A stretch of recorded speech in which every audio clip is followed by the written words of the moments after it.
नमस्कार दोस्तों, मैं हूं साहिल। आप देख रहे हैं farmbaba.com। आज बात करेंगे डाइक्लोफेनेक सोडियम टैबलेट के बारे में। दोस्तों, जो डाइक्लोफेनेक सोडियम है उसका जो सबसे फेमस ब्रांड है वो तो है वोविरान। वोविरान के नाम से बहुत ज्यादा बिकती है ये।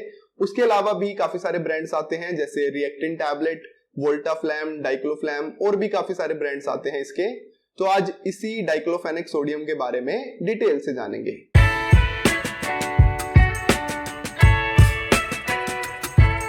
डाइक्लोफेनेक सोडियम टैबलेट, दोस्तों जो ये दवा है ये मेन 3 एक्शन दिखाती है: एनाल्जेसिक, एंटी इंफ्लामेटरी और एंटीपायरेटिक। एनाल्जेसिक का मतलब कि ये दर्द को ठीक करने में मदद करती है। एंटी इंफ्लामेटरी मतलब कि ये इन्फ्लामेशन यानी जलन और सूजन को भी ठीक करने में मदद करती है। और एंटीपायरेटिक यानी कि ये बुखार को भी कम करने में मदद कर सकती है। दोस्तों, अगर बात की जाए इस दवा के इस्तेमाल के बारे में या फिर कहें कि किन स्थितियों में डाइक्लोफेनेक सोडियम टैबलेट को लिखा जाता है, तो दोस्तों जो मांसपेशियों में किसी भी तरह का दर्द या फिर इन्फ्लामेशन है उसको ये दवा ठीक करने में मदद करती है। मान लीजिए कि कोई स्पोर्ट्स पर्सन है या फिर कोई जिम जाता है बंदा, या फिर और भी किसी तरह की कोई मांसपेशी में इन्फ्लामेशन हो गई है या फिर पेन हो रहा है वहां पर, तो उस कंडीशन में डाइक्लोफेनेक टैबलेट को लिखा जा सकता है, डॉक्टर लेने की सलाह दे सकता है। उसके अलावा जोड़ों और हड्डियों में भी अगर आपको इन्फ्लामेशन है या फिर आपको पेन है, या फिर कहें कि कुछ पेशेंट्स हैं जो अर्थराइटिस के पेशेंट्स होते हैं, अर्थराइटिस के पेशेंट्स में भी पेन और इन्फ्लामेशन को ठीक करने में ये दवा मदद करती है। उसके अलावा डेंटिस्ट भी लिख सकते हैं इस दवा को। दांत में दर्द में भी अच्छा असर दिखाती है ये दवा। उसके अलावा माइग्रेन पेन में भी इस दवा को इस्तेमाल में लाया जा सकता है। पीरियड्स पेन, पीरियड से संबंधित जो दर्द है उसमें भी इस दवा का इस्तेमाल किया जा सकता है। उसके अलावा पोस्ट ऑपरेटिव पेन और इन्फ्लामेशन, यानी कि किसी व्यक्ति का अगर कोई ऑपरेशन हुआ है या फिर कोई सर्जरी हुई है, उसके बाद दर्द रह गया है या फिर इन्फ्लामेशन यानी कि जलन या सूजन है उस जगह पर, तब भी सूजन को या फिर दर्द को कम करने के लिए डाइक्लोफेनेक सोडियम टैबलेट को इस्तेमाल में लाया जा सकता है। उसके बाद अगर बात की जाए कि इस दवा की क्या खुराक चलती है, तो इसकी 50 mg की टैबलेट आती है, 75 की आती है, 100 mg की आती है। तो ये 3 मेन स्ट्रेंथ है जिसमें ये दवा आती है। तो 50 mg की टैबलेट को डॉक्टर दिन में 2 से 4 बार तक लेने की सलाह दे सकता है। 75 mg की जो टैबलेट है उसको दिन में 2 से 3 बार तक लिख सकता है। और जो 100 mg की टैबलेट है जो कि एक्सटेंडेड रिलीज में आती है, उसे डॉक्टर दिन में 1 से 2 बार लेने की सलाह दे सकता है। जो डाइक्लोफेनेक सोडियम है उसको दिन में 100 से 200 mg तक डिवाइडेड डोज में लेने की सलाह दी जा सकती है। दोस्तों, जो इस दवा की खुराक है वो प्योरली डिपेंड करती है कि आपका पेन कितना सीवियर है, आपकी क्या कंडीशन है, क्या आपकी उम्र है, क्या आपका जेंडर है। तो बहुत सारे फैक्टर्स होते हैं जिस पे डिपेंड करती है इस दवा की खुराक।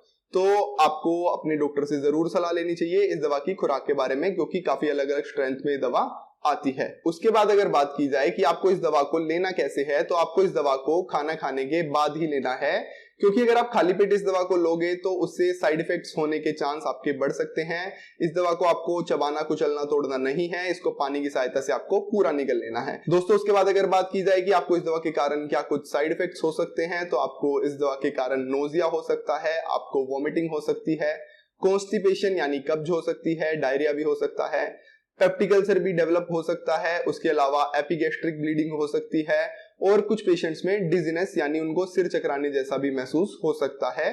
तो ये कुछ साइड इफेक्ट्स हैं जो डाइक्लोफेनेक सोडियम टैबलेट को लेने के कारण हो सकते हैं। उसके बाद अगर बात की जाए कि इस दवा से क्या कुछ सावधानियां बरतनी चाहिए या फिर किन लोगों को ये दवा नहीं लेनी चाहिए, तो अगर आप एक प्रेग्नेंट यानी गर्भवती महिला हैं तो आपको इस दवा का उपयोग नहीं करना चाहिए।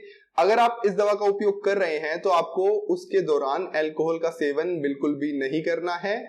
अगर आप इस दवा के प्रति हाइपर सेंसिटिव हैं, यानी कि अगर आपने पहले कभी डाइक्लोफेनेक टैबलेट ली है और उसके कारण आपको कोई एलर्जी महसूस हुई है, तो भी आपको इस दवा का उपयोग नहीं करना है। उसके अलावा यदि आपको पास्ट में कभी कोई हार्ट अटैक हुआ है या फिर स्ट्रोक हुआ है या फिर आप दिल के रोगी हैं, तो उस कंडीशन में अगर आपका डॉक्टर आपको ये दवा लिख रहा है तो आपको उसे अपनी कंडीशन के बारे में जरूर बताना चाहिए। उसके अलावा अगर आपको लिवर या किडनी की कोई बीमारी है तब भी आपको अपने डॉक्टर को इस चीज के बारे में जरूर बताना चाहिए। तो ये है कुछ सावधानियां जिसके बारे में आपको ध्यान रखना चाहिए इस दवा को लेते समय। उसके बाद अगर बात की जाए कि जो डाइक्लोफेनेक सोडियम है वो काम कैसे करती है, उसका क्या मैकेनिज्म है। तो दोस्तों जब भी हमारे शरीर में दर्द होता है या फिर इन्फ्लेमेशन होती है तो उस जगह पर प्रोस्टाग्लैंडिन्स नामक कुछ सब्सटेंस होते हैं, उनकी सिंथेसिस होनी शुरू हो जाती है। तो जो डाइक्लोफेनेक सोडियम है वो क्या करती है कि प्रोस्टाग्लैंडिन्स नामक जो सब्सटेंसेस हैं उनकी सिंथेसिस यानी कि जो उनका उत्पादन हो रहा है उनमें बाधा डालता है, उनके उत्पादन को नहीं होने देता, उनकी सिंथेसिस को नहीं होने देता, जिसके कारण जो पेन है और इन्फ्लेमेशन के सिम्टम्स हैं वो दूर हो जाते हैं, उनसे राहत मिलती है। तो इस तरीके से डाइक्लोफेनेक सोडियम टैबलेट काम करती है। तो दोस्तों ये थी कुछ बातें डाइक्लोफेनेक सोडियम टैबलेट के बारे में। आशा करता हूं कि वीडियो आपको अच्छी लगी होगी। अगर आपके अभी भी कुछ सवाल हैं इस दवा को लेकर तो आप हमसे कमेंट बॉक्स में पूछ सकते हैं। और अगर आपको वीडियो अच्छी लगी है तो आप इस वीडियो को लाइक कर दीजिए, चैनल को सब्सक्राइब कर लीजिए और भी इस तरह की वीडियोस देखने के लिए। अभी के लिए सिर्फ इतना ही, मिलेंगे फिर किसी और वीडियो में। जय हिंद, जय भारत।